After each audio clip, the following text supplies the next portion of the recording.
ఈదల మూర్తి యాదవ్ గారు మీరు 22వ ward corporator గెలిచి జీవీఎంసీలో ప్రాధాన్యత వహిస్తూ మీరేంటో మీ చరిత్ర ఏంటో మీ స్థితి ఏంటో మాకు తెలుసు. మీరు మాట్లాడుకుంటే మీ వ్యక్తిగతంగా మాట్లాడుకోండి తప్ప మీ ఇష్టం వచ్చినట్టు మీరు మాట్లాడితే వైఎస్ఆర్ కాంగ్రెస్ పార్టీ ఊరుకోదు. సింహం ఒక 4 అడుగులు వెనక్కి వేసింది అంటే వ్యూహాన్ని వ్యూహం పెట్టుకోవడానికనే తప్ప మా మంచితనాన్ని మా మౌనాన్ని మీరు అలుసుగా భావిస్తే పరిణామాలు చాలా తీవ్రంగా ఉంటాయని చెప్పేసి ఈ వేదిక ద్వారా హెచ్చరిస్తా ఉన్నా. ఆ పెద్ద మనిషి మాట్లాడుతూ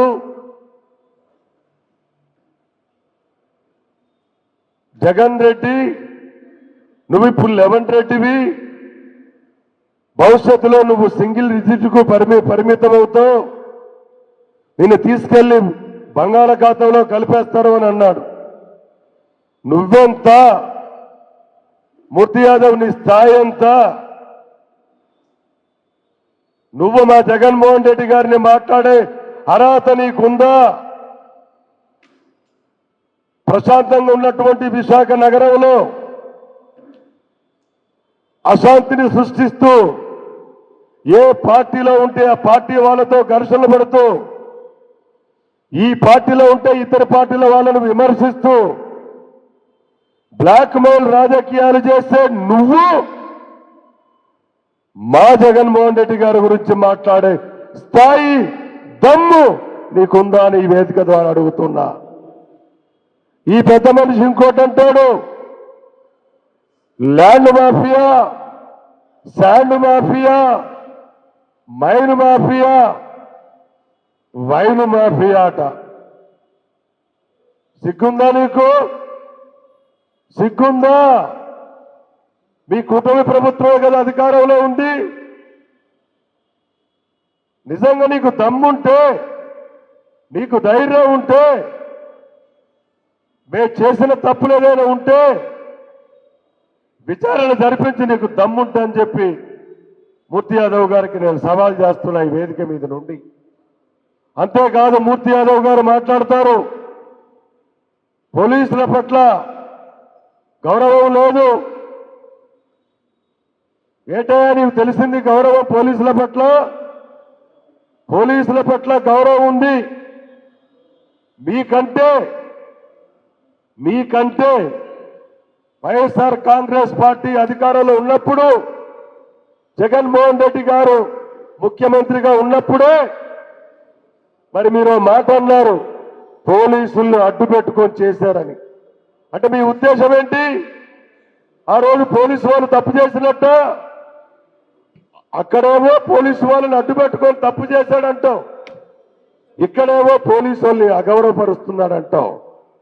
పోలీస్ అంటే మాకు గౌరవం, మా పార్టీకి గౌరవం, మాజీ ముఖ్యమంత్రి గారికి గౌరవం. అంతే తప్ప మీలాగా చిల్లర రాజకీయాలు చేసి పబ్బం గడిపే అలవాటు మాకు లేదు అని చెప్పి సందర్భంగా మీకు తెలియజేస్తా ఉన్నా. అంతేకాదు, వారు మరో మాట అంటారు, జగన్మోహన్ రెడ్డి గారు ఈ రాష్ట్రాన్ని సర్వనాశనం చేశారని చెప్పేసి వారు అంటున్నారు. రండి తేల్చుకుందాం.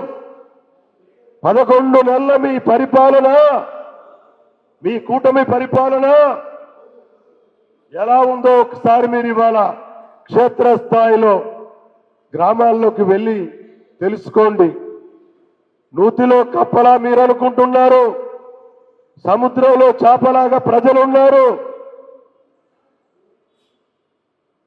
కళ్ళు మూసుకొని పిల్లి పాలు తాగుతూ అందరూ కళ్ళు మూసుకున్నారు అనుకుంటుందట. మీరు అలాగే అనుకుంటున్నారు. మీరేదో అభివృద్ధి కాముకులు అనుకుంటున్నారు. అన్న హజారా అనుకుంటున్నావు నువ్వేంటో నీ పరిస్థితి ఏంటో విశాఖ ప్రజలు తెలుసు. ఇప్పుడే చెప్తున్నాం మీకు, ఇక మీదట మీరు మాట్లాడితే గౌరవప్రదమైనటువంటి భాష మాట్లాడండి, అర్థవంతమైనటువంటి చర్చ మీరు పెడితే మీతో మాట్లాడడానికి మేము సిద్ధంగా ఉన్నాం. విశాఖ అభివృద్ధి గురించి కానివ్వండి, లేదు రాష్ట్ర అభివృద్ధి గురించి కానివ్వండి,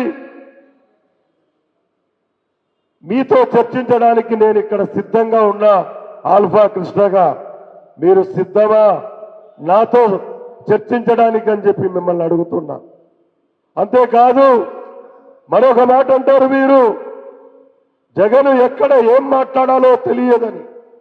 అయ్యా పీతలమూర్తి గారు, మరి రండి, మీలాంటి అపర చాణక్యులు చాగంటి కోటేశ్వరరావు గారు, గరికపాటి నరసింహారావు గారు లాంటి పెద్దలు వచ్చి మాకు ట్రైనింగ్ ఇవ్వండి.